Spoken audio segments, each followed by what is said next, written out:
إن الحمد لله نحمده ونستعينه ونستغفره ونعوذ بالله من شرور أنفسنا ومن سيئات أعمالنا من يهده الله فلا مضل له ومن يضلل فلا هادي له وأشهد أن لا إله إلا الله وحده لا شريك له وأشهد أن محمدا عبده ورسوله يا أيها الذين آمنوا اتقوا الله حق تقاته ولا تموتن إلا وأنتم مسلمون يا أيها الناس اتقوا ربكم الذي خلقكم من نفس واحدة وخلق منها زوجها وبث منهما رجالا كثيرا ونساء واتقوا الله الذي تساءلون به والأرحام إن الله كان عليكم رقيبا يا أيها الذين آمنوا اتقوا الله وقولوا قولا سديدا يصلح لكم أعمالكم ويغفر لكم ذنوبكم ومن يطع الله ورسوله فقد فاز فوزا عظيما وإن خير الكلام كلام الله وخير الهدي هدي محمد صلى الله عليه وسلم وإن شر الأمور محدثاتها وكل محدثة بدعة وكل بدعة ضلالة وكل ضلالة في النار أما بعد. Donc on commence aujourd'hui le cours numéro 8 dans la lecture du livre Sharh Kashf al-Shubuhat, qui est un livre écrit par le Cheikh Mohammed ibn Abdul Wahhab avec l'explication du Cheikh Abdul Aziz ibn Abdullah ibn Baz rahimahullah. Et donc on commence donc par lire les questions inshallah qui ont été posées au Cheikh ibn Baz à la fin du dernier cours, et on va lire les réponses également. Donc la première question, et c'est relié toujours au dernier cours. يا شيخ ما يعرفون هذه العبادة التي تجب له؟ الجواب هم أقسام أكثرهم لا يعرفون جهال وبعضهم معاند مثل ما تقدم. Donc la première question, on demande au cheikh, يا شيخ, ils ne connaissent pas l'adoration qui est obligatoire pour eux, et le cheikh il répond, il dit ils sont de différentes catégories, c'est-à-dire les mushrikoun, ils sont de différentes catégories. Certains d'entre eux sont ignorants et certains d'entre eux sont des gens qui s'obstinent à rejeter la vérité et qui s'obstinent à persister dans le faux, comme on l'a expliqué précédemment. La question suivante, أصل إخلاص العبادة كلهم مقرون بذلك. أصل إخلاص العبادة كلهم مقرون بذلك. الجواب ولكن بعضهم جاهل يحسب أن دعوة الأولياء والاستغاثة بالأولياء لا يخرجه من كونه مسلما، وأن هذا لا بأس به لأنه ما دعاهم لأنهم مستقلون دعاهم لأنهم واسطة، فظن أن هذه الواسطة لا حرج فيها، والواسطة هي الشرك الأكبر كالذي فعله قوم نوح وقوم هود وقوم صالح وغيرهم كلهم يقول ما نعبدهم إلا ليقربونا إلى الله زلفى ويقولون هؤلاء شفعاؤنا عند الله. C'est ça. La question c'est ça. أصل إخلاص العبادة كلهم مقرون بذلك. مقرون بذلك, c'est-à-dire à la base le fait de purifier l'adoration pour Allah, ils sont tous d'accord avec ça, dans le sens qu'ils affirment tous que c'est ce qu'il faut faire, purifier notre adoration pour qu'elle soit uniquement pour Allah. Le cheikh il répond en disant certains d'entre eux sont ignorants, ils pensent que le fait d'invoquer les saints et les hommes pieux et d'appeler les saints au secours, qu'ils pensent que ça ne les fait pas sortir de l'islam, et que ça ne fait pas quitter le fait d'être musulman, ça ne fait pas sortir de l'islam. Et ils pensent qu'il n'y a pas de problème de faire ça, parce qu'ils ne les invoquent pas dans le but avec l'idée qu'ils sont indépendants, c'est-à-dire ils ne les invoquent pas, c'est-à-dire ils n'invoquent pas les awliya, les saints et les hommes pieux avec l'idée que ces hommes pieux-là sont indépendants, que c'est eux qui peuvent gérer ou régler le problème indépendamment d'Allah. Ils les invoquent comme étant des intermédiaires, c'est-à-dire Ils pensent qu'il n'y a pas de problème. Du moment qu'ils considèrent que ce sont des intermédiaires, ils pensent que ça c'est pas grave. Toutefois, le cheikh il dit, mais l'intermédiaire, ça c'est le shirk majeur. Le fait de prendre cet intermédiaire-là entre toi et Allah dans l'adoration, c'est ça qui est en réalité le shirk majeur. Comme ce que faisait le peuple de Noé, le peuple de Hud, le peuple de Salih, et ainsi que beaucoup d'autres également. Ils faisaient tous ce genre de shirk en prenant des intermédiaires entre eux et Allah dans l'adoration. Et il mentionne les versets dans lesquels Allah subhanahu wa ta'ala dit ce qui signifie à propos des mushrikines, nous ne les adorons que pour qu'ils nous rapprochent un peu plus d'Allah. Et également lorsqu'ils disent ce qui signifie ceux-là sont nos intermédiaires auprès d'Allah. Donc c'est pour mentionner que c'était toujours les mêmes shubuhat. La prochaine question, بعض القبوريين أو المشركين هذه الأيام قد يحصرون العبادة في الصلاة لذلك لا يصلون لغير الله ولو فعلوا غير ذلك. الجواب هذا من الجهل. الله جل وعلا قال وقضى ربك ألا تعبدوا إلا إياه وقال فإياي فاعبدون وإياي فارهبون ويا أيها الناس اعبدوا ربكم ما خص الصلاة فقط وما خلقت الجن والإنس إلا ليعبدون ادعوا ربكم تضرعا وخفية إنه لا يحب المعتدين. Donc le cheikh, on lui a posé la question en disant que certains d'entre les gens qui adorent les tombes aujourd'hui et les mushrikines de nos jours, parfois ils limitent l'adoration à la salat. Ils pensent que l'adoration ça se limite uniquement au fait de faire la salat et ils ne font pas la salat pour autre que Allah. Alors ils s'imaginent que du moment qu'ils n'ont pas prié à Allah, donc ils n'ont pas fait le shirk, et même s'ils font d'autres choses que ça, c'est-à-dire qu'ils font d'autres adorations que celle-là. Le cheikh il répond, il dit ça c'est de l'ignorance. Il dit ça c'est de l'ignorance. Allah Jalla wa Ala, il dit dans le Coran ce qui signifie et ton Seigneur a ordonné que tu n'adores que lui. Et ça c'est le verset 23 dans Al-Isra. Dans le verset 56 dans Al-Ankabut, il dit Fa'iyaya fa'abudun, c'est-à-dire alors c'est que moi que vous devez adorer. Il n'y a que moi que vous devez adorer. Et dans le verset 40 dans Surat Al-Baqarah, Fa'iyaya farhabun, ce n'est que moi que vous devez craindre. Et le verset 21 dans Surat Al-Baqarah, ô vous les hommes, adorez votre Seigneur. Donc Allah subhanahu wa ta'ala n'a pas spécifié que c'était seulement la salade qu'il fallait rendre pure pour Allah et faire uniquement la salade pour Allah. Allah subhanahu wa ta'ala a spécifié que c'est l'adoration en général, toute forme d'adoration, peu importe laquelle. Donc toutes les formes d'adoration doivent être uniquement pour Allah seul. Et il mentionne le verset dans Al-Ankabut, dans Al-Zariyat, le verset 56. وَمَا خَلَقْتُ الْجِنَّ وَالْإِنسَ إِلَّا لِيَعْبُدُونَ وَمَا خَلَقْتُ الْجِنَّ وَالْإِنسَ إِلَّا لِيَعْبُدُونَ. Je n'ai créé les djinns et les hommes que pour qu'ils m'adorent.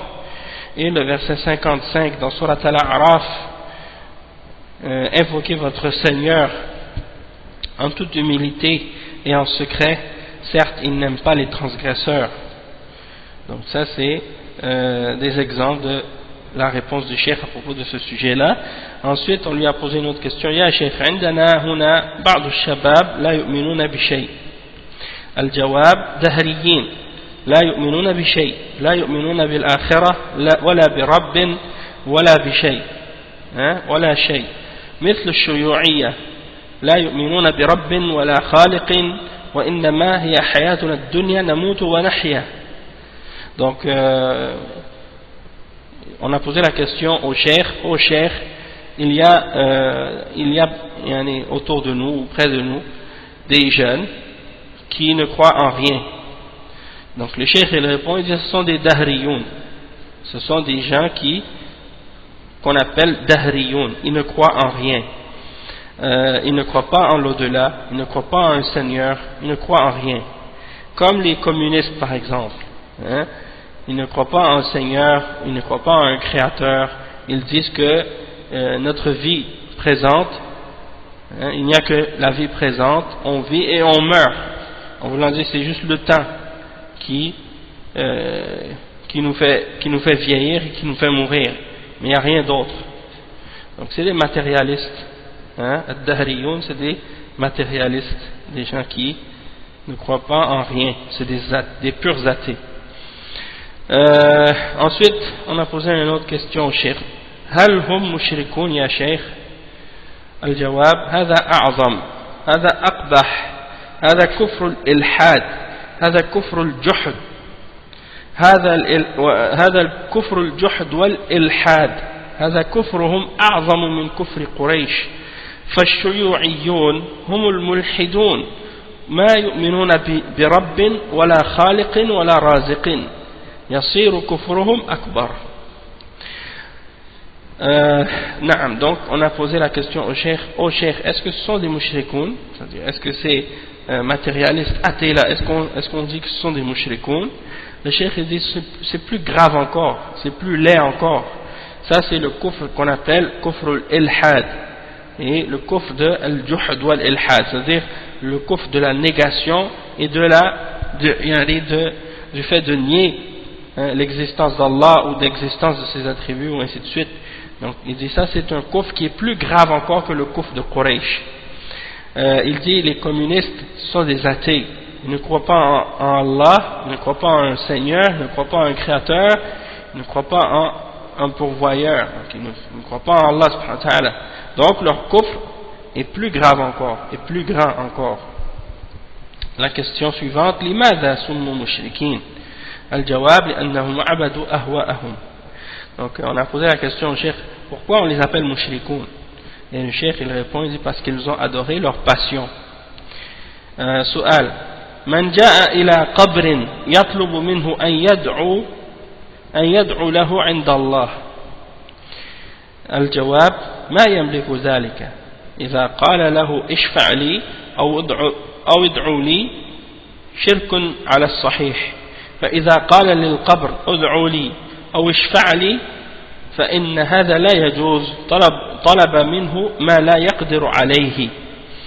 Donc la question ici au cheikh c'est, si quelqu'un va à une tombe et il invoque cette tombe ou la personne qui est enterrée en lui demandant d'invoquer Allah pour elle, la personne demande aux morts d'invoquer Allah pour elle. La réponse, le cheikh il dit cette personne ne possède pas la capacité de faire cela. Lorsqu'il lui dit intercède pour moi ou invoque Allah pour moi, ça c'est du shirk, hein, selon l'opinion correcte. Et s'il dit à la tombe invoque pour moi ou intercède pour moi, il n'a pas le droit de lui demander ça, parce qu'il lui demande ce qu'il n'est pas capable de faire. Il demande au mort ce que le mort ne peut pas faire.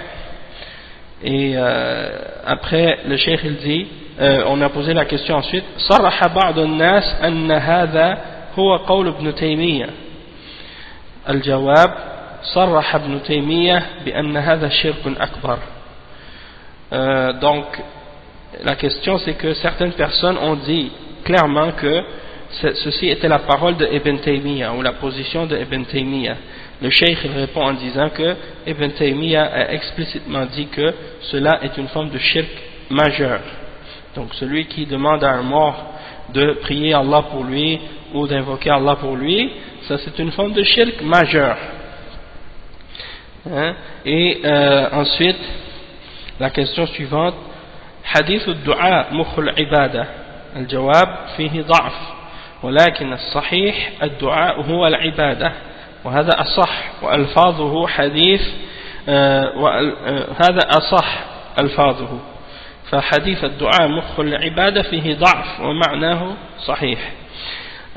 Donc on a posé la question ensuite au cheikh à propos du dua, lorsqu'on dit que le dua c'est le cœur de l'adoration ou la pulpe de l'adoration.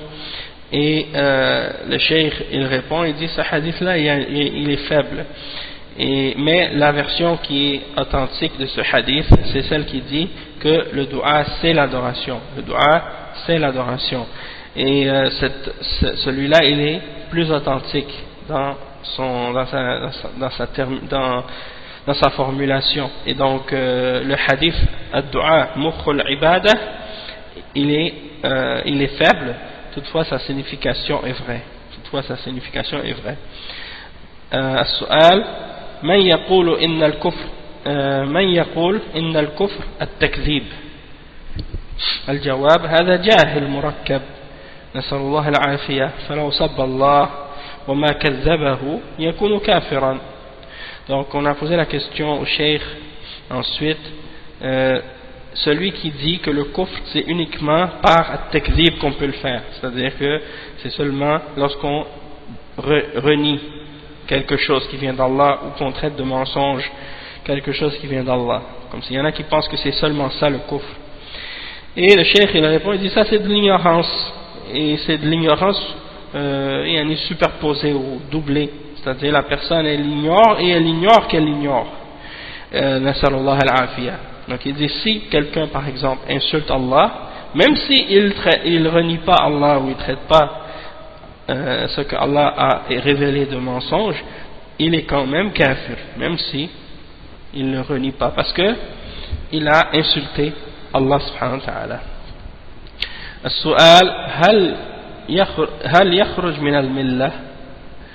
الجواب بلى يصير كافرا. الذين يرون أن الكفر التكذيب معناه أن الذي يصلي لغير الله أو يسجد لغير الله لا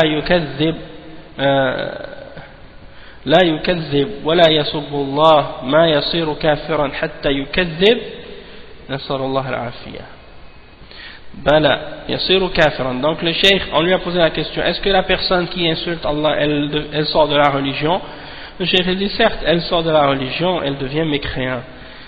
Ceux qui considèrent que le kufr, c'est seulement lorsque la personne a renié quelque chose de la religion, il dit ça veut dire quoi? Ça veut dire que celui qui prie pour autre que Allah, ou qui se prosterne pour autre que Allah, il n'a pas renié.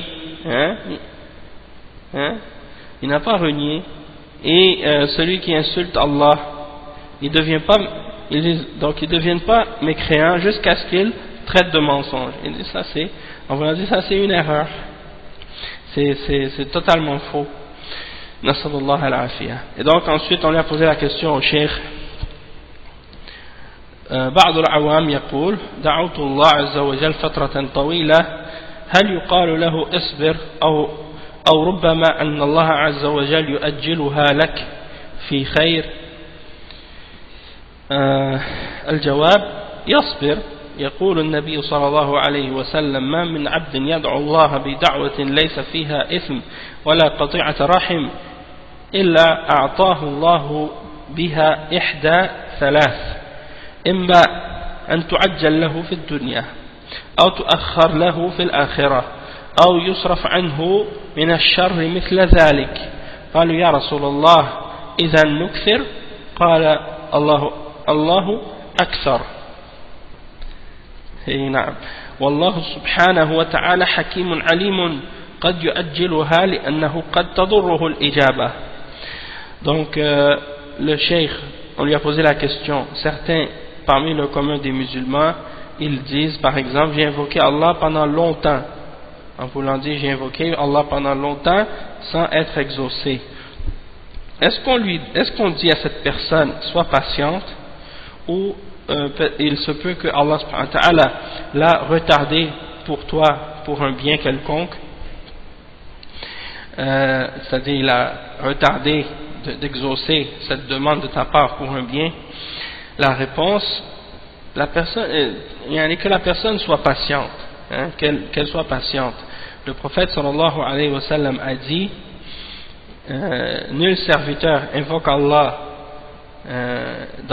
par une invocation dans laquelle il n'y a ni péché et ni rupture des liens de la parenté, excepté que Allah lui donne pour cette invocation une des trois choses suivantes. Soit qu'il lui précipite, il lui donne il l'exauce dans cette dunya, qu'il lui donne ce qu'il a demandé directement dans cette dunya, ou bien qu'il lui met en dépôt pour l'akhirah, ou yudakhiruhu lahu fil akhirah, donc Allah va lui, ou bien qu'Allah va lui laisser en dépôt, il va lui garder en réserve dans l'au-delà, ou yusrifu anhu min ash-sharri mithla dhalik, ou bien que Allah subhanahu wa ta'ala va l'écarter d'un mal qui correspond à ce qu'il a demandé. Et ils ont dit, ô messager d'Allah, dans ce cas-là on va demander trop. Et le prophète sallallahu alayhi wa sallam a répondu, Allahu akthar, en voulant dire, tu peux jamais demander trop à Allah subhanahu wa ta'ala. Tu peux jamais demander trop à Allah subhanahu wa ta'ala.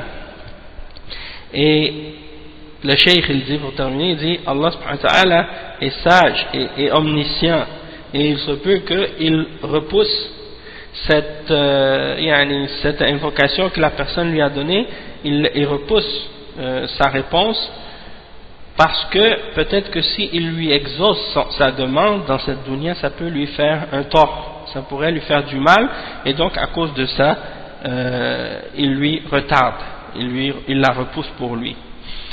Donc ça c'est des exemples que le cheikh explique à propos de ce sujet là.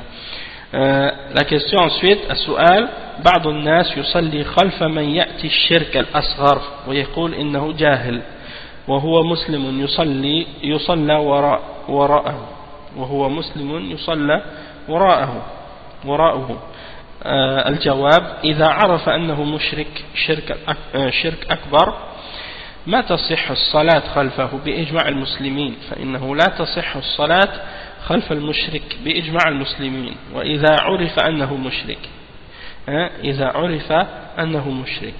Donc la question c'est que certaines personnes prient derrière une personne qui fait un shirk mineur, et ils disent cette personne est ignorante et qu'il est musulman, donc on peut prier derrière cette personne.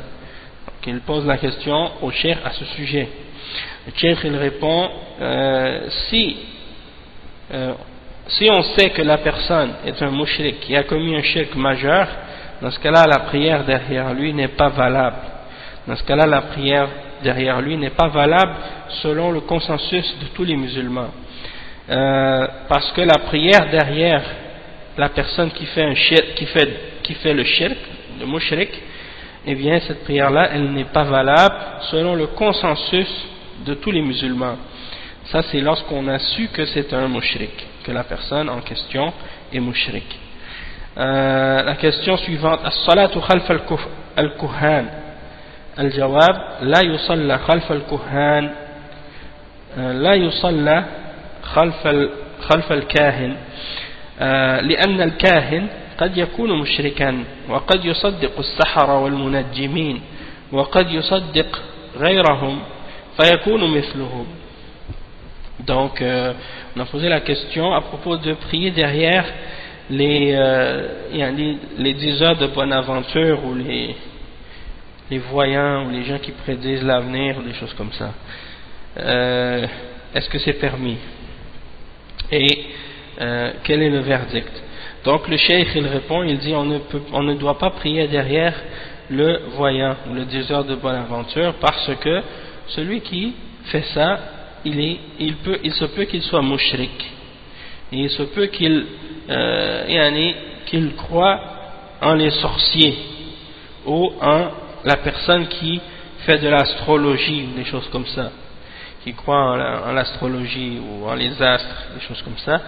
Et celui qui croit en ce que un d'entre eux a dit, alors il est comme eux. C'est-à-dire que tu ne peux pas prier derrière celui qui est un voyant ou un diseur de bonne aventure ou un astrologue, ces gens qui font ça, et tu ne peux pas non plus prier derrière celui qui croit en ça. Qui croit en ce genre de choses, qui croit en la sorcellerie, qui croit en celui qui fait qui dit l'astrologie, qui croit en l'astrologie ou des choses comme ça.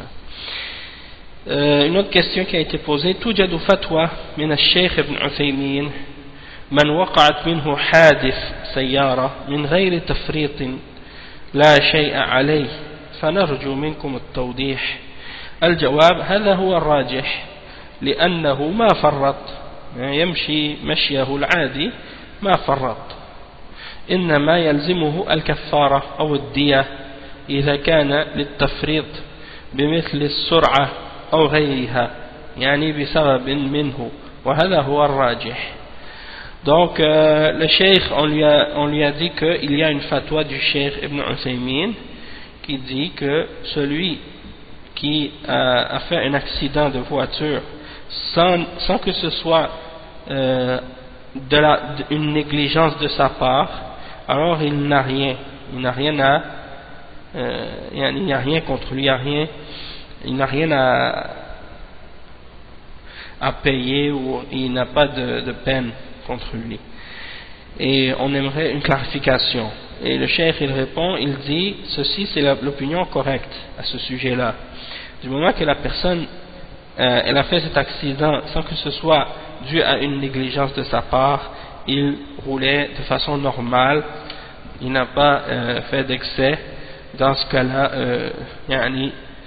la seule chose qu'il doit payer c'est la kafara, l'expiation, ou bien la diya lorsque il a été négligent, par exemple il a été trop vite ou des choses semblables, c'est-à-dire à cause de quelque chose que c'est lui qui l'a causé.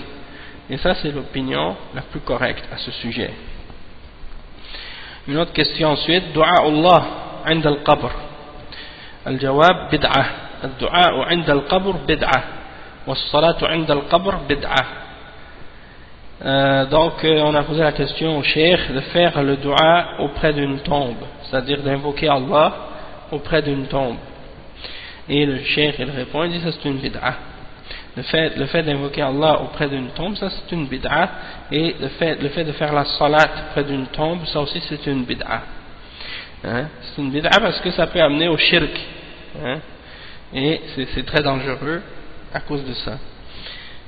Tandis que celui qui prie auprès d'une tombe et qui prie à cette tombe, qui fait des doigts auprès de la tombe et qui prie à la tombe elle-même ou à celui qui est enterré dans cette tombe, eh bien ça c'est une forme de shirk majeur. Tandis que s'il fait juste prier près de cette tombe, ça c'est bid'a. Parce qu'il y en a qui prient près de la tombe, ils pensent que la prière auprès de la tombe elle a plus de valeur, ou qu'elle risque plus d'être exaucée ou des choses de ce genre. Mais il prie à Allah seulement, donc ça c'est une bid'a dans ce cas-là. On a posé une autre question au cheikh: ماذا يعني المؤلف عند قوله الدعاء هو مخ العبادة؟ هل الدعاء هو أصل التوحيد؟ الجواب: الدعاء مخ العبادة، الدعاء من أصل العبادة. قال الله جل وعلا: ادعوني أستجب لكم. وقال: إن الذين يستكبرون عن عبادتي سيدخلون جهنم داخرين. سماه عبادة. Le cheikh, on lui a posé la question: qu'est-ce que l'auteur veut dire lorsqu'il dit que l'invocation c'est la pulpe de l'adoration ou le centre de l'adoration? Est-ce que le dua c'est la base du tawhid? Et le cheikh il répond, il dit le dua c'est le centre de l'adoration, c'est-à-dire que ça fait partie des fondements de l'adoration, ça fait partie des bases de l'adoration. Allah subhanahu wa ta'ala il dit: invoquez votre Seigneur, invoquez-moi et il va vous répondre. Invoquez-moi et je vais vous répondre. Oui, c'est ça. Donc ensuite il dit: ceux qui s'enflent d'orgueil face à mon adoration, ils entreront dans l'enfer humiliés. Donc Allah subhanahu wa ta'ala a appelé le dua il a appelé l'adoration invocation, ou bien il a appelé l'invocation adoration dans ce verset.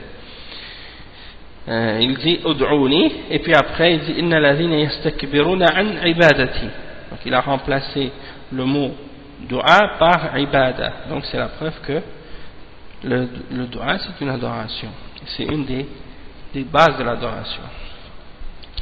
C'est le verset 60 dans Surat Ghafir. Ensuite, une autre question qu'on a posée au cheikh. في بعض الأحيان أنصت لقراءة الإمام ويصيبني شك هل قرأت الفاتحة أم لا، وبعض الأحيان لا أقرأها وأقول هذا من وسواس الشيطان، فما حكم فعل السابق؟ الجواب: الأصل أنه قرأها ما دام خلف الإمام، ويترك الوسواس ويجتهد في قراءتها ويحرص، لأن الشيطان حريص على إفساد صلاة بني آدم، مثل ما يشك هل قال سبحان ربي العظيم، هل قال سبحان ربي الأعلى، هل قرأت التحيات. الشيطان يوسوس عليه ويلعب به. Donc la question c'est que la personne dit parfois j'écoute, je me concentre pour écouter la récitation de l'imam, et il me prend un doute, ou il me vient un doute sur le fait de dire est-ce que j'ai récité la Fatiha ou non. Et il dit parfois je ne l'ai pas récité, mais je me dis ça c'est des soupirs ou des doutes qui viennent du shaitan. Donc il décide de ne pas de se dire que il l'a lu, il se dit à lui-même je l'ai lu, et il dit ça c'est des doutes du shaitan, même quand il l'a pas lu, parfois il se dit oui je l'ai lu, ça c'est des doutes du shaitan. Quel est le verdict? Et le cheikh il dit la base c'est qu'il l'a lu du moment qu'il est derrière l'imam, et il doit abandonner ce genre de soupir, ce genre de doute qu'il a, ce genre de wiswas, lorsque quelqu'un commence à toujours avoir des soupçons sur sa prière, des pensées comme ça, il se demande est-ce que j'ai prié, est-ce que j'ai pas prié, est-ce que j'ai récité le Fatiha, est-ce que j'ai pas récité le Fatiha, est-ce que j'ai fait le wudu, est-ce que j'ai pas fait le wudu. Il lave dans la prière, parfois il va faire son wudu, il lave son bras, après il arrive à son pied, il dit est-ce que j'ai lavé mon bras, est-ce que j'ai pas lavé mon bras. Ça c'est le shaitan parfois qui vient mettre des wiswas dans sa tête, qui vient lui soupirer des idées comme ça, des doutes, pour lui faire perdre sa prière. Et le shaitan il fait beaucoup d'efforts pour faire en sorte que la prière de l'homme soit invalide, ou bien pour la rendre nulle, essayer de faire croire qu'elle n'est pas bonne ou qu'elle est nulle. Et le cheikh il dit comme ce genre de doute là de la personne, est-ce que j'ai dit Subhana Rabbi al-Azim, ou est-ce que j'ai dit Subhana Rabbi al-A'la, ou est-ce que j'ai récité At-Tahiyat. Donc ça c'est le shaitan qui veut jouer avec la personne, donc il ne doit pas donner d'importance à ce wiswas, et il continue sa prière. Une autre question, et donc la question suivante c'est وإذا لم يقرأ الفاتحة في الصلاة الجهرية الجواب تلزمه ولا يتعمد تركها إلا إذا كان جاهلا فيتحملها الإمام. Donc le cheikh il dit donc, et s'il n'a pas lu la Fatiha dans la prière qui est récitée à haute voix, le cheikh il dit c'est obligatoire pour lui, et tant qu'il n'a pas c'est obligatoire pour lui tant qu'il n'a pas abandonné sa récitation volontairement. Donc, s'il n'a pas abandonné volontairement, dans ce cas-là, c'est-à-dire s'il n'a pas délaissé volontairement, excepté s'il est ignorant, s'il n'a pas abandonné volontairement, c'est l'imam qui l'a lu pour lui, ou bien qui porte cette obligation là pour lui. Al-Jawab فإذا لم يستطع أن يقرأها, s'il n'est pas capable de la réciter, الجواب لا يلزمه أن يقرأها ولو قرأها الإمام ولكن إن كان يتعمد تركها يعلم الحكم الشرعي تبطل صلاته على الصحيح أما إذا كان ناسيا أو جاهلا فلا بأس. Le cheikh il dit, si la personne elle n'est pas capable de la réciter la Fatiha, il dit c'est pas obligatoire pour lui dans ce cas-là qu'il la récite, même si l'imam l'a récité, mais il dit, mais celui qui fait exprès de la laisser alors qu'il connaît le hukm, le verdict dans la charia, dans ce cas-là sa prière n'est pas valable selon l'opinion correcte. Toutefois s'il ne l'a pas récité par oubli ou bien par ignorance, alors dans ce cas-là il n'y a pas de problème. Donc ça c'est la fin des questions qui ont été posées au cheikh à propos de la question de la salat. Maintenant on va lire le texte de Kashf al-Shubuhat. Donc on est arrivé maintenant au texte de Kashf al-Shubuhat pour la partie qui suit, qu'est-ce qu'on a expliqué au dernier cours. Donc le cheikh Muhammad ibn Abdul Wahhab rahimahullah il dit ensuite il dit قل فإن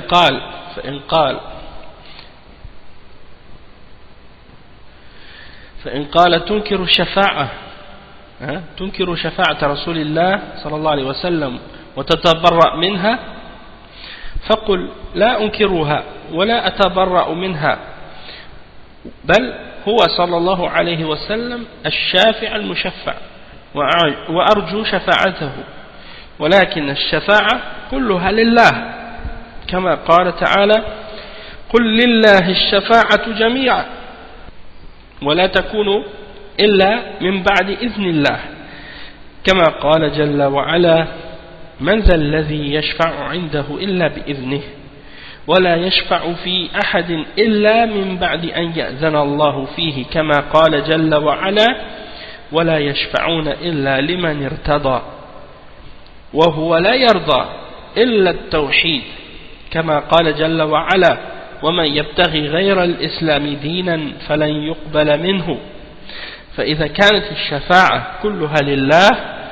ولا تكون إلا من بعد إذنه ولا يشفع النبي صلى الله عليه وسلم ولا غيره في أحد حتى يأذن الله فيه ولا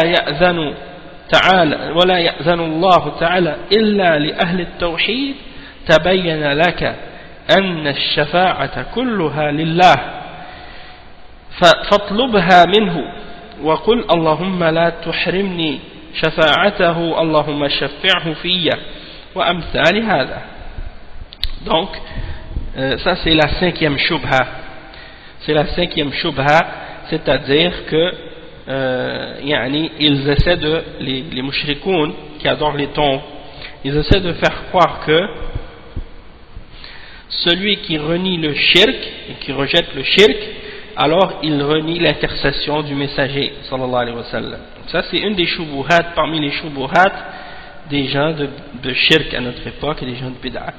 Ils essaient de faire croire aux gens que lorsqu'on appelle au tawhid et qu'on interdit le shirk, ça veut dire que on interdit l'intercession ou on rejette l'intercession du prophète sallallahu alayhi wa sallam. Et ça fait partie des éléments que les gens de bid'ah parmi les soufis et les ahbash et beaucoup d'autres parmi les gens de bid'ah, ils propagent à propos de ceux qu'ils appellent les wahhabiyya. Et ça fait partie de leurs accusations et de leurs mensonges contre le cheikh Muhammad ibn Abdul Wahhab. Ils disent à ces gens-là, ils ne croient pas en l'intercession. Ces gens-là, ils ne croient pas en l'intercession du prophète sallallahu alayhi wa sallam. Donc voici l'exemple. Qu'est-ce que le cheikh il dit ici, le cheikh Muhammad ibn Abdul Wahhab? Il dit, et si il te dit, ou si il dit, est-ce que tu renies l'intercession du messager d'Allah sallallahu alayhi wa sallam? Est-ce que tu t'en désaveux? Tu te désavoues de cette intercession? Alors dans ce cas-là, dis-lui et réponds-lui, non, je ne la renie pas et je ne m'en désavoue pas. Et en fait, le messager sallallahu alayhi wa sallam, il est l'intercesseur, celui à qui on va donner l'intercession. Et j'espère en son intercession. Mais l'intercession, elle appartient tout entière à Allah subhanahu wa ta'ala lui seul. comme Allah subhanahu wa ta'ala le dit lui-même dans le verset 44 dans Surat Az-Zumar, قُلْ لِلَّهِ الشَّفَاعَةُ جَمِيعًا. Dis, ô Muhammad, dis, c'est à Allah, lui seul, qu'appartient toute l'intercession. C'est à Allah qu'appartient l'intercession tout entière. Et l'intercession de la part du messager, sallallahu alayhi wa sallam, ou de la part des intercesseurs, ne sera que après la permission, après que Allah subhanahu wa ta'ala ait donné la permission d'intercéder à celui qui va intercéder. Et il mentionne la preuve de ça dans le verset dans Ayatul Kursi, le verset 255 dans Surat Al-Baqarah. Qui peut intercéder auprès de lui? Qui peut intercéder auprès de lui excepté par sa permission? Donc nul ne peut intercéder auprès d'Allah excepté par la permission d'Allah. Et il mentionne ensuite, il dit, et il ne pourra pas non plus intercéder en faveur de quiconque excepté après que Allah ait permis qu'on intercède pour cette personne. Et il mentionne comme preuve de ça le verset 28 dans Surat Al-Anbiya, dans lequel Allah subhanahu wa ta'ala il dit وَلَا يَشْفَعُونَ إِلَّا لِمَنِ ارْتَضَى, c'est-à-dire que les messagers ils ne pourront intercéder que pour ceux de qui Allah a été satisfait. Ok. Et ensuite il dit وَلَا يَرْضَى إِلَّا التَّوْحِيدِ, et Allah subhanahu wa ta'ala n'est satisfait que du tawhid. Il y a des gens qui sont sur le tawhid. Il mentionne comme preuve de ça le verset 85 dans Surat Al-Imran, dans lequel Allah subhanahu wa ta'ala il dit, et quiconque recherche une religion autre que l'islam, alors elle ne sera pas acceptée de lui. Donc si quelqu'un recherche une religion autre que l'islam, c'est-à-dire une religion autre que le tawhid, autre que l'unicité d'Allah et l'adoration d'Allah seul, il le rejette de ce qui est adoré en dehors de lui. Donc le cheikh il résume tout ça en disant, donc si on dit que l'intercession tout entière est pour Allah seul et qu'elle ne va se faire que après qu'il ait donné la permission à l'intercesseur d'intercéder, et que l'intercesseur ne pourra intercéder, que ce soit le prophète Muhammad sallallahu alayhi wa sallam ou quelqu'un d'autre d'entre les prophètes ou les hommes pieux qui vont intercéder au jour de la résurrection, nul d'entre eux ne pourra intercéder excepté en faveur de celui pour qui Allah a permis qu'on intercède. Et Allah ne permettra pas qu'on intercède pour quelqu'un d'autre que les gens du tawhid. Donc, si tu as compris ça, eh bien tu as compris que l'intercession tout entière appartient à Allah seul. Alors, si tu as compris ça, alors demande l'intercession à Allah directement. Ne demande pas l'intercession à quelqu'un d'autre que Allah. Et dit par exemple, donc il donne des exemples de dua à faire pour demander l'intercession. Il dit, ô Allah, ne me prive pas de son intercession. Ô Allah, fais qu'il intercède en ma faveur. C'est-à-dire des duas de ce genre. Donc on voit que dans ces duas, dans cette invocation, la demande est faite à Allah seul. Et on demande à Allah directement pour que l'intercession nous soit donnée. On ne demande pas à une créature. On demande seulement au Créateur. Donc ça c'est la réponse. Et la sixième shubha, c'est que ils disent Anna Nabi sallallahu alayhi wa sallam u'tiya shafa'a wa annaha tutlabu minhu. Donc ils prétendent que, étant donné que le prophète sallallahu alayhi wa sallam, Allah va lui donner l'intercession, donc ils prétendent qu'on a le droit de lui demander. On a le droit de lui demander à lui. Et le cheikh il mentionne ça, il dit فَإِنْ قَالَ النَّبِيُّ صلى الله عليه وسلم أُعْطِيَ الشَّفَاعَةَ وَأَنَا أَطْلُبُهُ مِمَّا أَعْطَاهُ اللَّهُ. Donc ils disent que le prophète sallallahu alayhi wa sallam, on lui a donné la shafa'a, et moi je lui demande de ce que Allah lui a donné, en voulant dire il lui a donné, donc c'est à lui, je peux lui demander. La réponse, le cheikh il répond, il dit فَالْجَوَابِ أن الله أعطاه الشفاعة ونهاك عن هذا وقال تعالى فلا تدعوا مع الله أحدا فإذا كنت تدعو الله أن يشفع أن يشفع نبيه فيك فأطعه في قوله فلا تدعو مع الله أحدا وأيضا فإن الشفاعة أعطيها غير النبي صلى الله عليه وسلم فصح أن الملائكة يشفعون والأولياء يشفعون والأفراد يشفعون أتقول إن الله أعطاهم الشفاعة فأطلبها منهم فإن قلت هذا رجعت إلى عبادة الصالحين التي ذكر الله في كتابه وإن قلت لا بطل قولك أعطاه الله الشفاعة وأنا أطلبه مما أعطاه الله. Donc le cheikh il dit la façon de répondre à cette shubha c'est de dire que Allah subhanahu wa ta'ala lui a donné l'intercession sauf qu'il t'a interdit de la demander au prophète sallallahu alayhi wa sallam parce que Allah subhanahu wa ta'ala a dit par exemple dans Surat al-Jinn le verset 18 Allah dit ce qui signifie n'invoquez personne avec Allah. Donc si tu invoques Allah et que tu lui demandes de faire qu'il fasse intercéder son prophète pour toi, donc quand tu invoques Allah, tu obéis à Allah en demandant à Allah lui-même qu'il fasse que son prophète puisse intercéder pour toi. Donc, si tu fais ça, alors obéis-lui également lorsqu'il te dit de n'invoquer personne avec lui. C'est-à-dire ne demande pas l'intercession au prophète sallallahu alayhi wa sallam, mais demande-la à Allah seul. N'invoque personne avec Allah. Et il dit ensuite, et également, l'intercession, c'est pas seulement le prophète sallallahu alayhi wa sallam qui l'a reçu, c'est pas seulement à lui qu'on l'a donné, parce que ça a été rapporté authentiquement que les anges vont intercéder également, et que les hommes pieux vont intercéder aussi, et que Al-Afrat, et Al-Afrat c'est les enfants qui sont morts avant la puberté, eux aussi vont intercéder. Est-ce que tu vas dire dans ce cas-là que puisque Allah leur a donné l'intercession, que tu as le droit de leur demander à eux d'intercéder pour toi?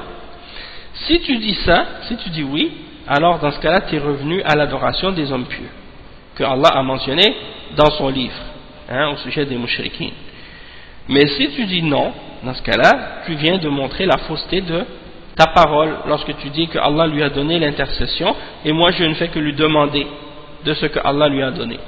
Donc tu viens de te réfuter toi-même et de prouver la fausseté de ce que tu dis. Donc ça c'est la façon dont on répond à ce genre de shubuhat. Maintenant le Cheikh bin Baz il clarifie ces deux shubuhat et il réfute ces deux shubuhat en détail. Il dit قال الشيخ ابن باز رحمه الله المؤلف رحمه الله بسط الكلام في الشفاعة وقد أحسن الله له في ذلك وأوضح ما ينبغي إيضاحه وما فيه من الحجة القاطعة لأهل الشرك. Donc le Cheikh Ibn Baz rahimahullah il dit que l'auteur le Cheikh Mohammed ibn Abdul Wahhab rahimahullah il a détaillé donc il a simplifié plutôt la parole au sujet de l'intercession et Allah subhanahu wa ta'ala lui a fait du bien justement et lui a donné une bonne façon de clarifier cette chose-là de façon claire. Et il a clarifié donc ce qui était nécessaire de clarifier et il a mentionné ce qui était une preuve tranchante contre les gens du shirk dans sa parole. فإنه إذا قال أنا أطلب من الرسول صلى الله عليه وسلم الشفاعة أتنكر الشفاعة شفاعة الرسول أتبرأ منها أو أتتبرأ منها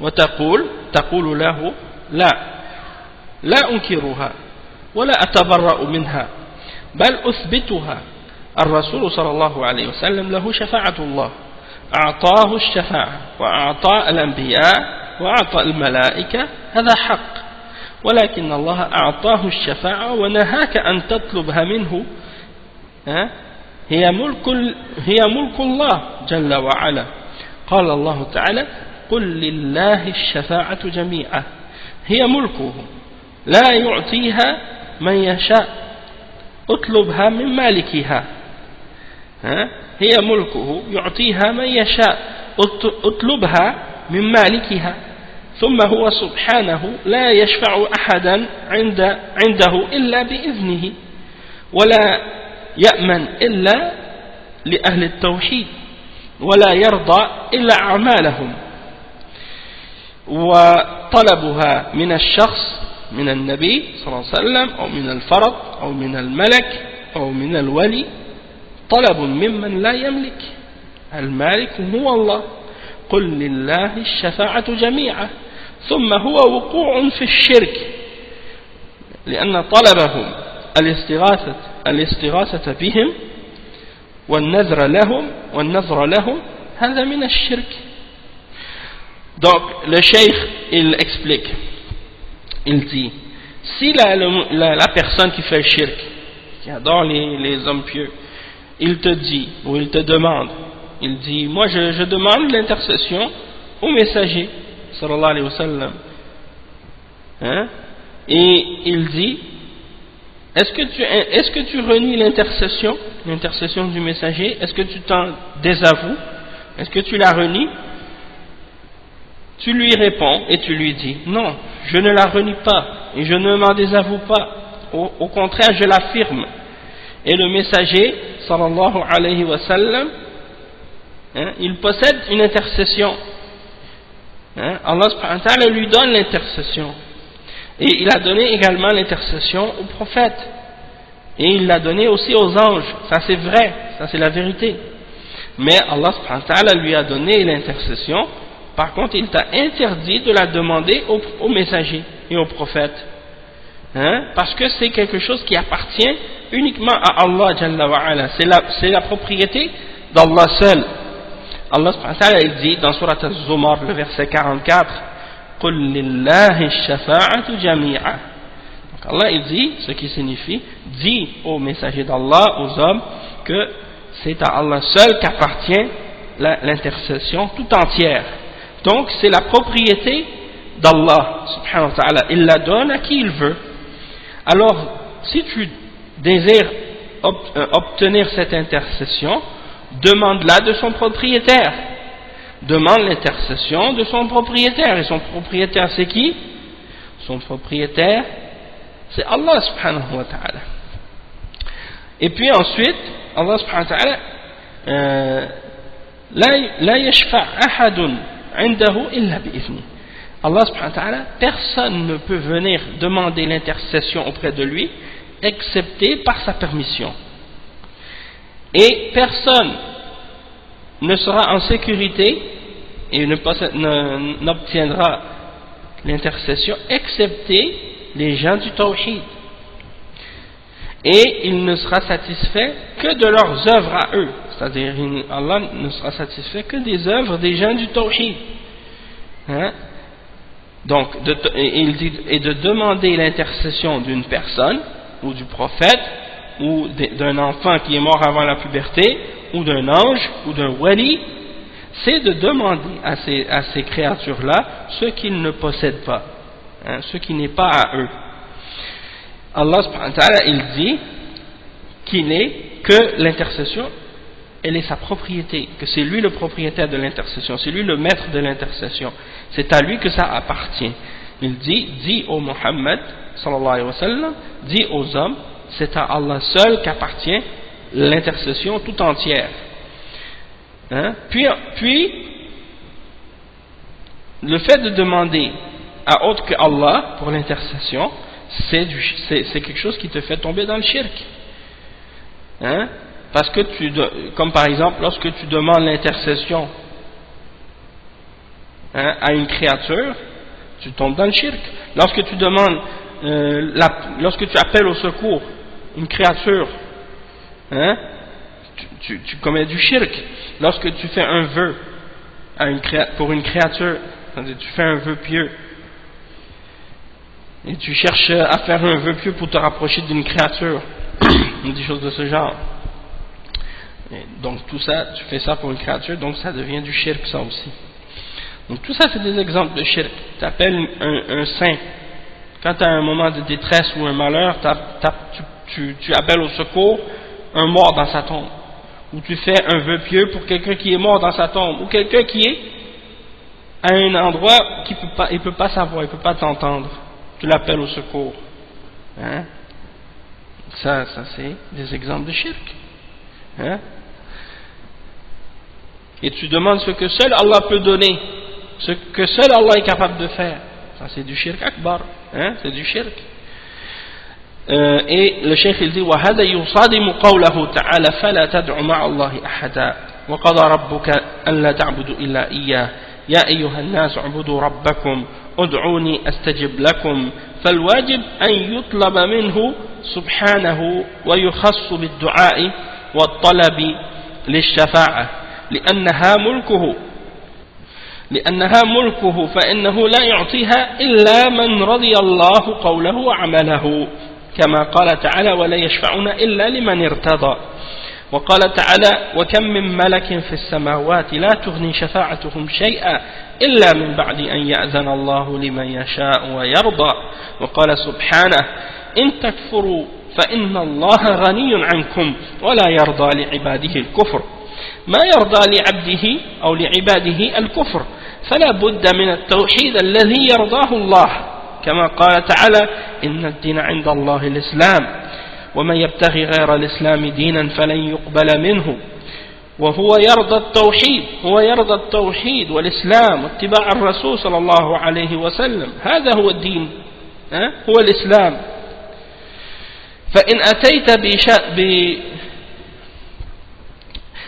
أتيت به شفع فيك مع الناس أهل التوحيد في دخول الجنة فإن دخلت النار بالتقدير بذنوبك كنت من أهل شفاعته إذا مت على التوحيد والإسلام فالحاصل إن قالت أتنكر تقول له ما أنكر بل أؤمن بها وأقر بها ولكن لا بد من سؤالها من مالكها والله سبحانه لا يعطيها إلا بإذنه ويرضى عمل لا يعطيها إلا بإذنه ويرضى عمله لمن له الشفاعة ولا يشفعون إلا لمن ارتضى وهو سبحانه لا يرضى إلا أهل التوحيد وما يرضى الشرك. Donc le cheikh explique, il dit, donc le fait de demander à autre qu'à Allah l'intercession, ça vient en contradiction. Et le fait d'offrir une adoration à autre qu'à Allah, ça vient en contradiction avec les versets suivants, où Allah subhanahu wa ta'ala dit, alors n'invoquez personne avec Allah. Ou bien le verset qui dit, et Allah vous a ordonné de n'adorer que lui. Ou le verset qui dit, ô vous les hommes, adorez Allah seul. Adorez votre Seigneur. Ou le verset dans lequel Allah subhanahu wa ta'ala dit invoquez-moi, je vais vous exaucer, je vais vous répondre. Donc l'obligation c'est qu'on demande uniquement à Allah subhanahu wa ta'ala et qu'on rende notre invocation exclusivement à Allah, qu'on invoque uniquement Allah et qu'on demande l'intercession uniquement à Allah subhanahu wa ta'ala parce que c'est sa propriété, c'est à lui seul et il ne la donne qu'à celui de qui il a agréé les paroles et les actions, comme il le dit dans le verset 28 dans Surat Al-Anbiya, et il n'intercède que pour celui de qui il est satisfait, de qui Allah est satisfait. Et le verset 26 dans Surat Al-Najm, Allah subhanahu wa ta'ala il dit, et combien d'anges dans les cieux dont l'intercession ne servira à rien excepté après que Allah subhanahu wa ta'ala ait donné la permission pour celui de qui il a voulu, pour celui pour qui il a voulu et qu'il a agréé. Illa min ba'di an ya'zana Allahu liman yasha'u wa yarda, pour celui qu'il a voulu et de qui il a agréé. Et il mentionne le verset 7 dans Surat Az-Zumar où Allah subhanahu wa ta'ala dit, et si vous reniez la foi alors sachez que Allah subhanahu wa ta'ala n'a aucun besoin de vous et il n'agrée pas de la mécréance pour son serviteur. Il n'agrée pas de la mécréance pour son serviteur. Donc Allah subhanahu wa ta'ala n'agrée pas de la mécréance pour son serviteur. Donc il faut que la personne ait le tawhid. Il faut qu'elle soit sur le tawhid. Si elle n'est pas sur le tawhid, Allah subhanahu wa ta'ala ne va pas l'agréer et être satisfait d'elle. Et celui qui invoque autre que Allah et qui demande à autre que Allah et qui demande l'intercession à autre que Allah, automatiquement il sort des gens du tawhid, il quitte le tawhid, il rentre dans le shirk. Donc il ne sera pas du nombre de ceux que Allah va agréer. Allah subhanahu wa ta'ala dit dans le verset 19 dans Surat Al-Imran que la religion auprès d'Allah est l'islam. La seule religion que Allah accepte, c'est l'islam. Le verset 85 dans Surat Al-Imran, celui qui cherche une religion autre que l'islam, Allah ne va pas l'accepter de lui. Donc Allah agrée uniquement le tawhid, l'islam et le fait de suivre le messager sallallahu alayhi wa sallam. Et c'est ça la religion de l'islam. Donc si tu ramènes l'islam avec toi, si tu es sur l'islam, dans ce cas-là, il pourra intercéder pour toi. Avec le reste des gens qui sont parmi les gens du tawhid. Et il te fera rentrer au paradis. Et si, supposons que tu rentres en enfer à cause de tes péchés, et que tu étais sur le tawhid lorsque tu es mort, et que tu étais sur l'islam et le tawhid lorsque tu es mort, eh bien tu feras partie des gens de l'intercession, parce que tu es mort sur le tawhid. Donc, le cheikh dit, qu'est-ce qu'on peut dire donc pour résumer tout ça, c'est que s'il te demande, est-ce que tu nies l'intercession, tu lui dis, non, je ne renie pas l'intercession, je crois en l'intercession et je l'affirme, mais il faut demander l'intercession à celui qui la détient, c'est-à-dire Allah subhanahu wa ta'ala, et il la donne uniquement après sa permission, après qu'il ait donné la permission, et qu'il ait agréé l'action de celui à qui on donne l'intercession, celui à qui on intercède pour lui aussi. Donc wala yashfa'una illa liman irtada. Donc ils ne peuvent intercéder que pour celui que Allah a agréé. Et Allah n'agrée que les gens du tawhid, et il n'agrée pas les gens du shirk.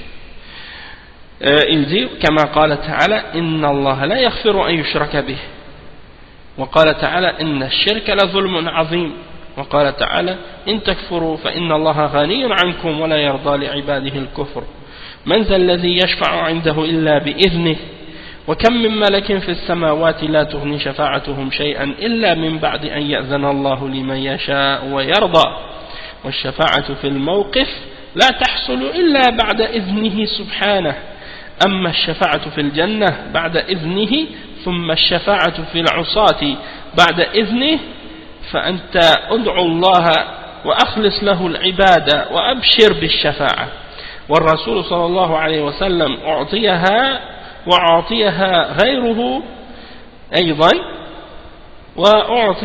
وأعطيها الأولياء والملائكة لهم شفاعة غير الشفاعة العظمى غير الشفاعة في أهل المعاصي. ما تقول إني أطلب من الملائكة والأولياء إن قلت هذا وقعت في الشرك وفي عبادة الصالحين التي أوضحت سابقا أنها شرك، وإن قلت لا يجوز هذا هو الصواب وهذا هو الحق مع النبي صلى الله عليه وسلم ومع غيره.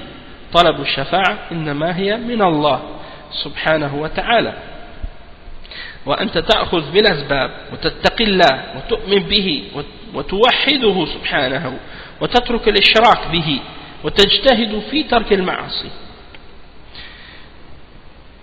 ومع هذا تقول اللهم شفع في نبيك، اللهم شفع في عبادك الصالحين، اللهم شفع في أفراطي. هذا كله مع الطاعة والاستقامة لا تدل بنفسك وعملك ولا تأمن ولا تمن على الله ولا تعجب بعملك. احذر من الغلو والركون إلى عملك والمن بعملك والإدلاء به ولكن دائما ترى أنك مقصر حتى يقبل الله منك وحتى يرحمك وحتى يقبل منك عملك. Donc le cheikh il explique ensuite, il dit Allah subhanahu wa ta'ala il dit dans le Coran donc Allah subhanahu wa ta'ala ne pardonne pas à celui qui fait le shirk avec lui, celui qui meurt sur le shirk sans se repentir, Allah n'acceptera pas ses œuvres. Inna Allah la yaghfiru an yushraka bih. Et il dit Inna shirka la zulmun azim, le shirk c'est la plus grande des injustices, verset 13 dans Surat Luqman. Et il mentionne le verset qu'on a mentionné tout à l'heure, et si vous reniez la foi en Allah, alors sachez que Allah n'a aucun besoin de vous et il n'agrée pas de la mécréance pour son serviteur. Et le verset 255 dans Al-Baqarah, qui peut intercéder auprès de lui excepté par sa permission? Et le verset 26 dans Surat An-Najm, et combien d'anges dans les cieux dont l'intercession ne servira à rien excepté après que Allah subhanahu wa ta'ala ait permis et pour celui pour qui il a voulu et de qui il a agréé, les œuvres et les paroles et ainsi de suite. Donc, ensuite il dit que l'intercession lors du jugement dernier, lorsque les hommes seront tous debout devant Allah subhanahu wa ta'ala, elle ne pourra se produire l'intercession que après la permission d'Allah.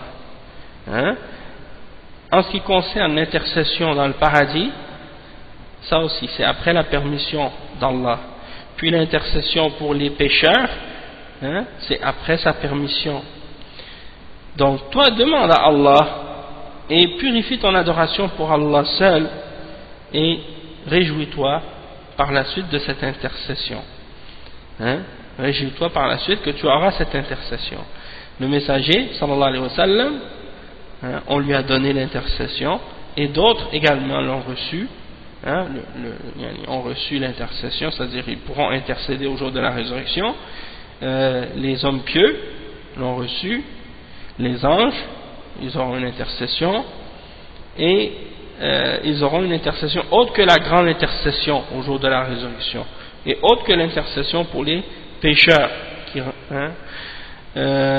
Il dit ne dis pas je demande l'intercession des anges ou des hommes pieux, parce que si tu dis ça tu es tombé dans le shirk et dans l'adoration des hommes pieux, qu'on a expliqué plus tôt précédemment que ça c'était du shirk. Et si tu dis que cela n'est pas permis, ça c'est ce qui est correct, c'est ça qui est vrai. C'est pas permis de demander l'intercession à autre que Allah subhanahu wa ta'ala, et ça c'est ce qui est vrai. هذا هو الحق مع النبي ومع غيره. C'est-à-dire tu n'as pas le droit de demander l'intercession que ce soit avec le prophète sallallahu alayhi wa sallam, tu ne demandes pas au prophète sallallahu alayhi wa sallam, et tu ne demandes pas aux autres non plus, c'est-à-dire tu ne demandes pas aux anges ou aux autres prophètes et messagers ou aux hommes pieux ou ainsi de suite. Tu demandes l'intercession uniquement à Allah subhanahu wa ta'ala parce qu'elle appartient uniquement à Allah, et toi tu prends les moyens nécessaires et les causes, c'est-à-dire tu crains Allah subhanahu wa ta'ala, tu crois en lui, tu purifies ton adoration pour lui, tu établis son tawhid, tu abandonnes le shirk et tu fais des efforts pour abandonner les désobéissances et les péchés. Et malgré tout ça tu dis oh Allah, fais que ton prophète intercède pour moi. Oh Allah, je te demande que tu fasses que tes serviteurs pieux intercèdent pour moi. Oh Allah, fais que mon enfant qui est mort avant la puberté soit un intercesseur pour moi au jour de la résurrection. Donc ça tu demandes à Allah subhanahu wa ta'ala, et malgré ça, malgré que tu fais ces invocations là, tu dois également faire les obéissances et les actes de la droiture. Tu ne dois pas penser que ça y est, tes actions sont suffisantes, tu es en sécurité, tu es protégé, comme si tu as une faveur devant Allah, comme si Allah t'a des faveurs que tu fais à Allah subhanahu wa ta'ala, en adorant Allah, que c'est des faveurs que tu lui fais, et que tu deviens ébloui de tes propres œuvres. Hein, tu dis, ah, moi j'ai fait beaucoup d'adoration, j'ai fait beaucoup de bien, Allah, il faut qu'il me fasse rentrer au paradis maintenant. Hein, tu te sens en sécurité par rapport à tes actions. Fais attention de tomber dans l'exagération et de t'appuyer uniquement sur tes œuvres et de te vanter ou de rappeler à Allah subhanahu wa ta'ala tes bonnes œuvres. Hein, et d'agir comme si tu avais une faveur sur Allah subhanahu wa ta'ala. Donc tu dois toujours considérer que tu as un manquement dans tes actions, que tu n'as pas fait tout ce que tu devais faire devant Allah subhanahu wa ta'ala pour que Allah accepte de toi, pour que Allah subhanahu wa ta'ala te fasse miséricorde et pour que Allah subhanahu wa ta'ala accepte tes œuvres. وقال في حق أهل الإيمان والذين يؤتون ما أتوا وقلوبهم وجلة أنهم إلى ربهم راجعون أولئك يسارعون في الخيرات وهم لهم سابقون. قالت عائشة رضي الله عنها: يا رسول الله، أهو الرجل يسرق ويزني ويشرب الخمر؟ قال: لا، ولكنه الرجل يصلي ويصوم ويخاف أن لا يقبل منه. وهكذا المؤمنون يعملون الصالحات وهم على خوف وحذر، إنهم كانوا يسارعون في الخيرات ويدعوننا رغبا ورهبا وكانوا لنا خاشعين. قال تعالى: إن الذين يخشون ربهم بالغيب لهم مغفرة وأجر كبير. وقال تعالى: إن الذين هم من خشية ربهم مشفقون والذين هم بآيات ربهم يؤمنون والذين هم بربهم لا يشركون والذين يؤتون ما أتوا وقلوبهم وجلة، يعني خائف ومشفق أنهم أي من أجل إيمانهم إلى ربهم راجعون وأنهم ملاقوه أولئك يسارعون في الخيرات وهم لها سابقون. Donc le cheikh il explique ensuite, il dit, Allah subhanahu wa ta'ala, il dit au sujet des gens de la foi, le verset 60 et 61 dans Surat al-Mu'minun: et ceux qui donnent ce qu'ils donnent alors que leur cœur est frémissant à l'idée qu'ils vont revenir à leur Seigneur, et ceux-là se précipitent dans les bonnes œuvres, et ils sont ceux qui précèdent tous les autres dans celle-ci. Et Aïcha radiyallahu anha, quand elle a entendu ce verset-là, elle a dit: ô messager d'Allah, est-ce que ce verset parle de l'homme qui vole et qui fait la fornication ou l'adultère et qui boit de l'alcool? Hein?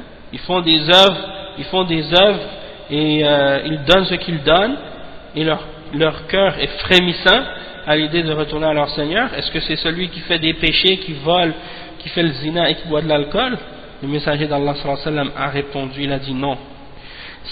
Plutôt c'est l'homme qui prie et qui jeûne et qui craint que ces œuvres-là ne seront pas acceptées de lui. Donc c'est pas les gens qui font les péchés, hein, c'est les gens qui font le bien et qui font la prière, qui font le jeûne et tout, les bonnes œuvres, mais qui ont peur que leurs œuvres ne soient pas acceptées d'Allah subhanahu wa ta'ala. Donc le croyant, il doit toujours être comme ça. Il doit faire les bonnes œuvres et il doit toujours avoir la crainte et avoir peur et prendre des précautions. Et il mentionne le verset 90 dans Surat al-Anbiya, dans lequel Allah subhanahu wa ta'ala dit: Innahum kanu yusari'una fil khayrat, c'est-à-dire ils se précipitaient et faisaient la course entre eux dans les bonnes œuvres, et ils nous invoquaient par amour et par crainte, et ils étaient humbles envers nous. Et il mentionne le verset 12 dans Surat al-Mulk, dans lequel Allah subhanahu wa ta'ala dit: ceux qui craignent leur Seigneur, hein, alors qu'ils ne l'ont jamais vu, hein, ils auront un pardon et une grande récompense. Alladhina yakhshawna rabbahum bil ghaib, alors qu'ils ne l'ont pas vu. Il y en a d'autres qui interprètent en disant alors ceux qui craignent leur Seigneur bil ghaib, c'est-à-dire lorsque personne ne les voit, hein. Donc c'est deux façons de comprendre le verset. Et il mentionne ensuite le verset le verset 57 à 61 dans Surat Al-Mu'minun, ceux qui sont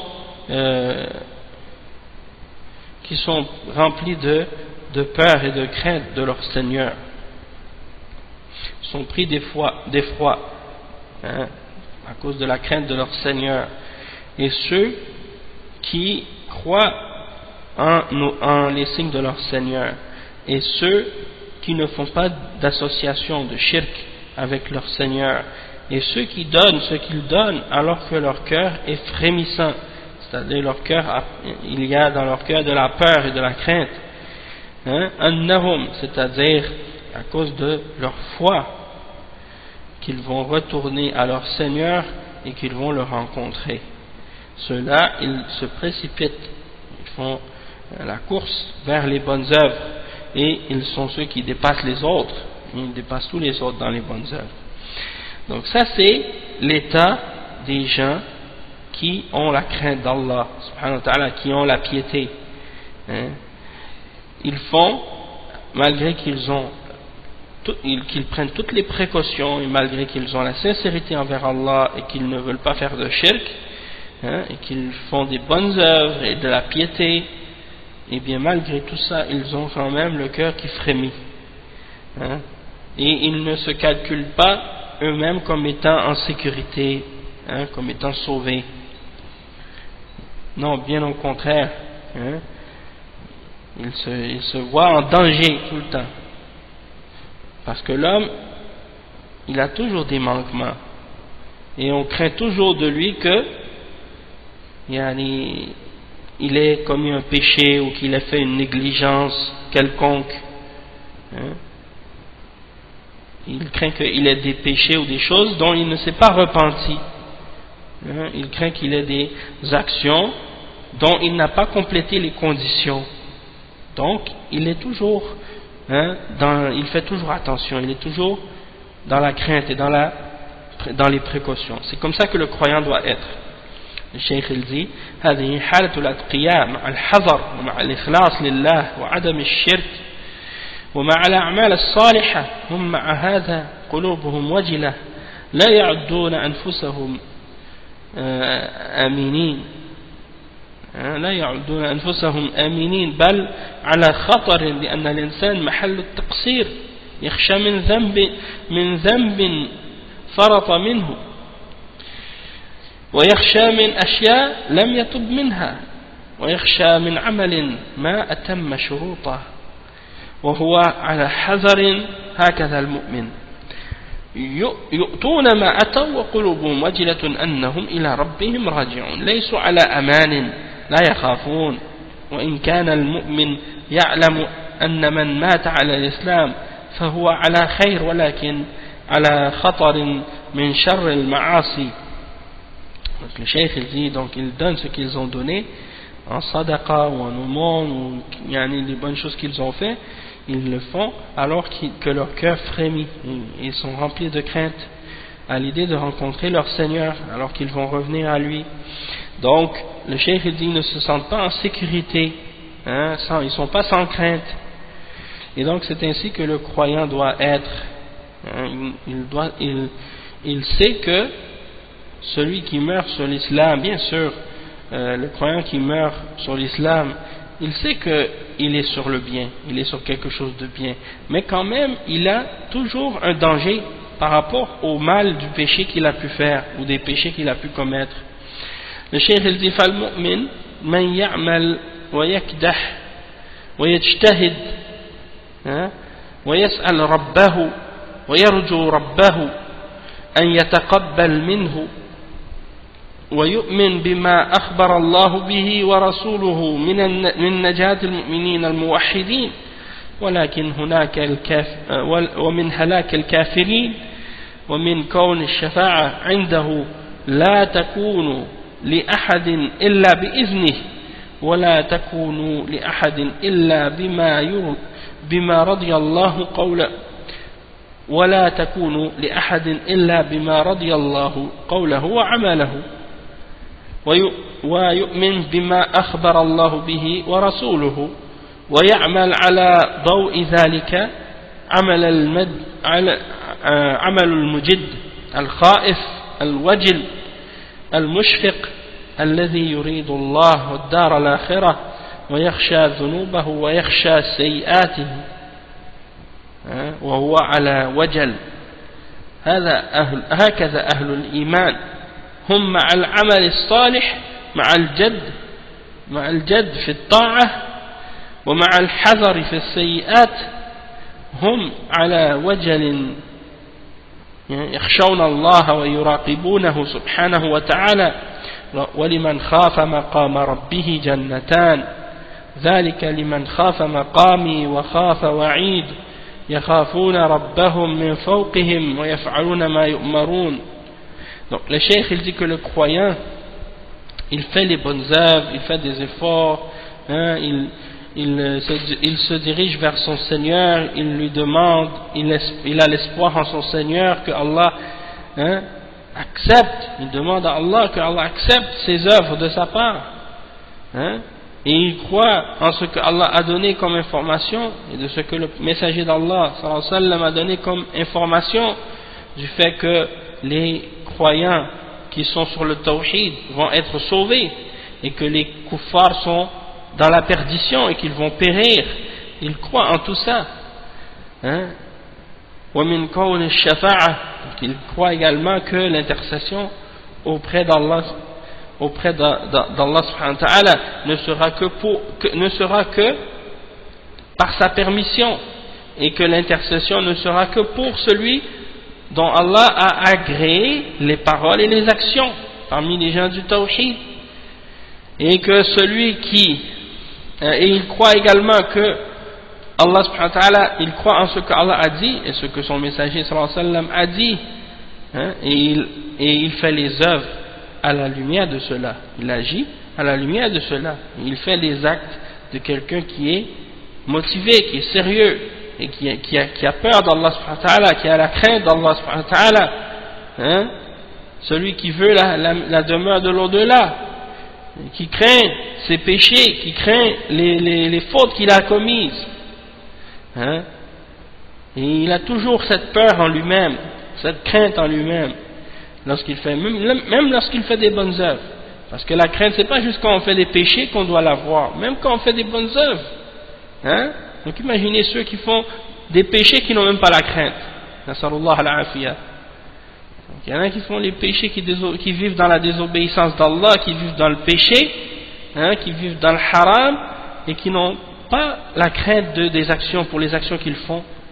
Alors imaginez celui qui est comme ça, qu'Allah nous préserve. Alors que Allah il nous mentionne ici que celui qui fait les bonnes œuvres, lui aussi, même lui il doit avoir la crainte d'Allah subhanahu wa ta'ala, parce que même s'il fait des bonnes œuvres, il ne peut pas savoir, il peut pas être 100% certain est-ce que Allah va accepter ses œuvres. Donc il a peur que Allah n'approuve pas ou n'accepte pas ses actions, ses œuvres, et que Allah ne les approuve pas. Peut-être qu'elles ne sont pas faites correctement, peut-être qu'elles ne sont pas faites avec les conditions, peut-être qu'elles ne sont pas faites avec sincérité, peut-être qu'elles ne sont pas faites avec intention sincère, peut-être qu'elles ne sont pas faites correctement. Et donc il y a plein de possibilités. Pourquoi Allah subhanahu wa ta'ala n'accepterait pas l'adoration de quelqu'un? Donc il faut toujours être dans la crainte à propos de ces choses-là. Le cheikh il dit وَهَكَذَا أَهْلُ الْإِيمَانِ هُمْ مَعَ الْعَمَلِ الصَّالِحِ وَمَعَ الْجَدِّ في الطاعة مع الحذر من السيئات وهم على وجل يخشون الله ويراقبونه. Donc même les gens de la foi, malgré qu'ils font des bonnes œuvres, malgré qu'ils sont sérieux dans leur adoration, dans leur obéissance d'Allah, et malgré qu'ils font attention à ne pas faire des péchés, et malgré qu'ils ont peur et qu'ils craignent Allah subhanahu wa ta'ala, et qu'ils savent que Allah subhanahu wa ta'ala, ils restent conscients que Allah les surveille à chaque instant, et malgré tout, ils ont cette peur-là. Et Allah subhanahu wa ta'ala mentionne dans le Coran, le verset 46 dans Surat Ar-Rahman, وَلِمَنْ خَافَ مَقَامَ رَبِّهِ جَنَّتَانِ. Et le verset 14 dans Surat Ibrahim, وَلِمَنْ خَافَ مَقَامِي ذَلِكَ لِمَنْ خَافَ مَقَامِي وَخَافَ وَعِيدِ. Le verset 50 dans Surat Al-Nahl, يخافون ربهم من فوقهم ويفعلون ما يؤمرون. Donc et pour celui qui a craint de se tenir devant son Seigneur, il aura 2 jardins. Et l'autre verset qui dit ce qui signifie: voici pour celui qui a craint de se tenir devant moi et qui a eu la crainte de ma menace. Et le verset 50 qui signifie: et ils craignent leur Seigneur qui est au-dessus d'eux, et ils font ce qu'ils sont ordonnés de faire, en parlant des anges. وهكذا الأولياء مع الجد في الطاعة والعمل الصالح عندهم الخوف العظيم والشفقة على الله أن يؤخذوا بسيئات اقترفوها وعمل واجب قد فرطوا فيه. هذه حال أولياء الله، حالهم مع الجد والنشاط والعمل حالهم الخوف والوجل. وفق الله الجميع. Donc le cheikh dit de même que les awliya d'Allah, les gens qui sont rapprochés d'Allah, la même chose, avec le sérieux qu'ils ont dans leurs adorations, dans leurs bonnes œuvres, ils ont la peur, une grande peur d'Allah, la grande crainte d'Allah subhanahu wa ta'ala, qu'ils soient attrapés au moment où ils faisaient des mauvais péchés, des mauvaises actions, des mauvaises œuvres, qu'ils soient pris pour les péchés qu'ils ont commis, ou qu'ils aient commis qu'ils ont fait une bonne action ou une obligation dans la religion, mais qu'ils ont eu des manquements dedans, des obligations dedans, des manquements ou des négligences dedans. Donc ça, c'est comme ça que sont les hommes qui sont rapprochés d'Allah dans leurs adorations. Ils ont toujours la crainte d'Allah, la peur d'Allah subhanahu wa ta'ala, et ça c'est alors qu'ils sont motivés et qu'ils font des bonnes œuvres et qu'ils font beaucoup d'efforts. Malgré tout, ils ont la peur et la crainte. Donc ça c'est pour montrer l'attitude du vrai croyant, comment il doit être. Et il y a des fois des gens qui vivent dans le péché. Quand je dis qu'ils vivent dans le péché, c'est-à-dire que ils vivent tous les jours dans la désobéissance d'Allah, c'est-à-dire qu'ils font des actes de péché ouvertement et publiquement tous les jours, et c'est devenu pour eux normal de vivre comme ça. Comme par exemple quelqu'un qui, supposons, qui néglige la salat, ou imaginez quelqu'un qui prie même pas. Et on sait que il y a des hadiths qui mentionnent à ce sujet-là que celui qui prie pas, il n'y a pas de différence entre lui et le mushrik et le kafir. Donc, imaginez. Ou bien celui qui prie, mais par exemple qui fume la cigarette, ou qui boit de l'alcool, ou qui par exemple travaille dans une banque, ou bien par exemple celui qui fait la prière mais qui rase sa barbe, ou bien qui imite les kuffars dans plein de choses différentes, ou la femme qui se voile pas, qui porte pas son djilbab, qui se couvre pas entièrement correctement, ou qui montre ses parures ou des parties de son corps, qui exhibe des parties de son corps qui sont obligatoires de couvrir, ou qui les couvre pas correctement et qui vit comme ça tous les jours.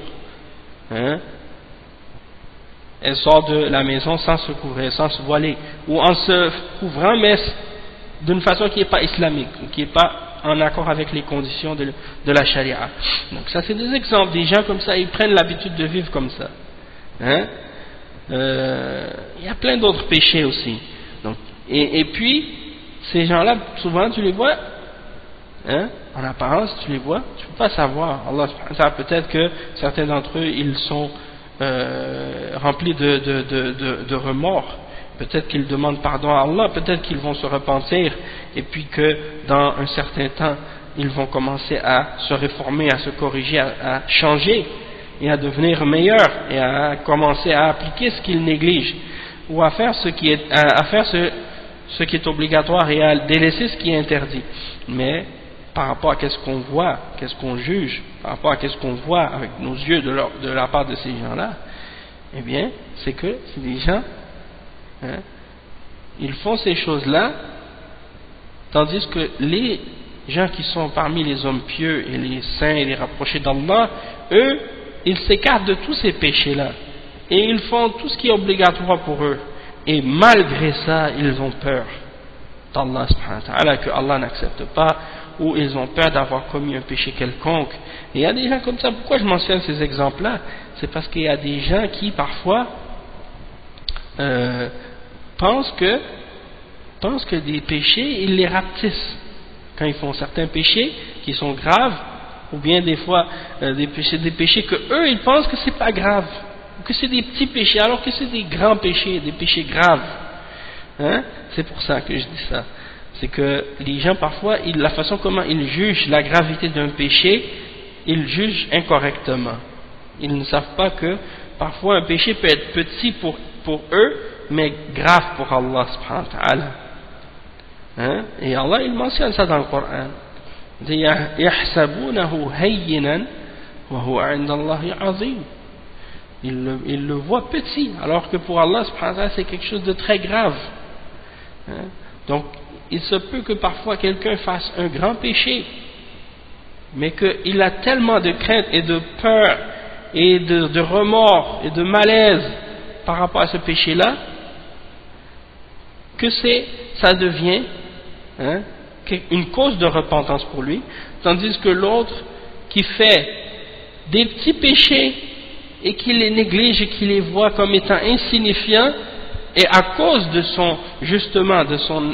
de l'état de son cœur, de l'insouciance qu'il a dans son cœur au moment où il commet ce péché-là, et à cause du fait qu'il le rapetisse, eh bien à cause de ça, ça devient un grand péché. Hein? Donc c'est pour dire, subhanallah, l'état du cœur de la personne lorsqu'elle commet le péché, ça a aussi un impact sur la gravité de ce péché-là. Ensuite, le cheikh il dit Allah yaqul man yashfa'u shafa'atan hasana والنبي صلى الله عليه وسلم يقول في الحديث الصحيح الذي رواه البخاري ومسلم أو أحدهما يقول اشفعوا تؤجروا وقد شفع في بريرة وهي امرأة جارية عتيقة من تواضعه صلى الله عليه وسلم وقد اعتقتها عائشة رضي الله عنها وكان لها زوج عبد مملوك فاختارت نفسها قالت ما بي وكان يسمى مغيثا وكان يحبها كثيرا وكان يبكي فلما رأى النبي صلى الله عليه وسلم حاله وحبه لها أتاها وقال لها يا بريرة لو أنك قبلته وصبرت معه قالت يا نبي الله تأمرني أو تشفع وهي تفهم قال لا أمر ما أمرك ولكن أشفع قالت لا حاجة لي فيه. Donc le cheikh il veut montrer maintenant ici que il y a des intercessions par rapport à qu'est-ce qu'on peut faire dans la dunya, entre les hommes, les intercessions, le fait d'intercéder, une personne intercède pour quelqu'un d'autre dans les affaires de la dunya dans cette vie, ça c'est quelque chose qui est permis, qui est une bonne action, comme c'est mentionné dans le verset 85 dans Surat An-Nisa. Allah subhanahu wa ta'ala il dit quiconque intercède d'une bonne intercession, c'est-à-dire que supposons que tu connais quelqu'un qui cherche un travail et que tu connais bien ton patron, donc tu vas voir ton patron et tu lui parles pour lui. Tu dis à ton patron, je connais quelqu'un, c'est un bon travailleur, il connaît bien son domaine, il pourrait vraiment être un bon atout pour la compagnie, et ainsi de suite. Et donc tu vas voir ton ami, puis tu lui dis, viens maintenant j'ai parlé pour toi, donc il va t'engager. Ça c'est un exemple d'intercession dans les affaires de la dunya. Ça c'est permis de faire ça, et au contraire, non seulement c'est permis, mais c'est une bonne action que tu fais. Tout ce que tu peux faire comme ça de bien pour quelqu'un, à cause de ton statut, de ton poste, ou de ta situation, ou dans peu importe les bonnes choses que tu es capable de faire pour aider les gens, Donc le fait d'intercéder dans ces choses-là, c'est quelque chose de bien. Il mentionne également que le prophète sallallahu alayhi wa sallam a dit dans un hadith authentique rapporté par Al-Bukhari et Muslim, ou bien un des deux, que le prophète sallallahu alayhi wa sallam a dit: intercédez, vous serez récompensés. C'est-à-dire, faites des intercessions les uns pour les autres, pour aider les gens, et vous serez récompensés par Allah subhanahu wa ta'ala. Et il mentionne aussi l'exemple lorsqu'il a intercédé par rapport à Barira. Et Barira, c'était une jeune femme esclave que Aïcha radiallahu anha avait libérée. Et cette esclave avait un époux qui était lui aussi esclave. Mais lorsqu'elle a eu sa liberté, elle avait le choix de le garder, de rester avec lui ou de se séparer de lui. Et donc elle voulait plus de lui, et cette esclave s'appelait Mourith. Donc cette esclave l'aimait beaucoup, et lorsque elle a été libérée, donc elle voulait plus de lui, il l'aimait beaucoup, il aimait Barira beaucoup, et il pleurait parce qu'elle voulait se séparer de lui. Alors lorsque le messager d'Allah sallallahu alayhi wa sallam, le prophète sallallahu alayhi wa sallam, a vu son état et comment il l'aimait et comment il pleurait pour elle, il est allé voir Barira et il lui a dit: oh Barira, pourquoi, si tu l'acceptes et que si tu restes patiente avec lui, tu restes avec lui, en voulant dire, ce serait bien que tu restes, que tu endures avec lui, que tu sois patiente avec lui. Et Barira, elle a dit: ô messager d'Allah, est-ce que c'est un ordre que tu me donnes ou bien tu intercèdes en sa faveur? Et elle a compris, donc il lui a dit: non, je t'ordonne pas, je ne fais que intercéder en sa faveur. Donc elle a répondu, elle a dit: je n'ai aucun besoin de lui. Et donc c'était pour montrer l'humilité du prophète sallallahu alayhi wa sallam, et comment il a intercédé même en faveur de cette personne auprès de cet esclave. Donc tout ça c'est pour montrer que l'intercession, c'est dans certains contextes c'est quelque chose de bien, et dans certains contextes c'est quelque chose que si tu le fais et que tu demandes à quelqu'un qui ne détient pas, comme par exemple ceux qui demandent au prophète l'intercession, ou aux hommes pieux et aux tombes et des choses de ce genre, et là dans ce cas ça devient shirk. Donc il faut mettre chaque chose à sa place, chaque chose, de comprendre les choses correctement et prendre les choses selon les explications et les preuves et les clarifications. Donc on va s'arrêter ici pour aujourd'hui, Inch'Allah, et puis on continuera donc la semaine prochaine, bi'idhnillah, dans les détails de ce cours. Donc ça c'est le cours, aujourd'hui c'était le cours 8, prochain cours le cours 9, Inch'Allah. سبحانك اللهم وبحمدك أشهد أن لا إله إلا أنت أستغفرك وأتوب إليك بارك الله فيكم وجزاكم الله خيرا والسلام عليكم ورحمة الله وبركاته.